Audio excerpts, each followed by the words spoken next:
Nash, kumain ka, Nash.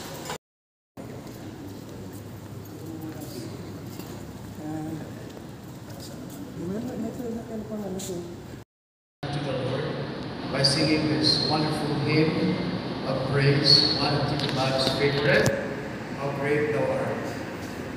Nasa programs po natin sa likod, printed po yung ating lyrics na quite a bit late in life na. I was a student at ATS about 20 years ago. That's in about 2004. And bumalik siya from the Arctic. And I only knew him by name, but not in person, because of Tita Minda, yung sister niya was also a member of FBC before. But anyway, when sabi niya, oh, kilala na kita. Una kong kilala ang tatay mo because he was a Centralian, a graduate of Central Philippine University, just like me and my parents. So, always asking how am I, have I eaten, nakakakanaday.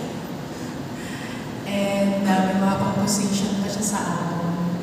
Nga share, wala lang makanta. But I remember him as somebody na yung life niya, ang buhag bibig niya is God. And helping and caring. And he is very open also in correcting. Kung may makita siya kung nagdiwa ko na sa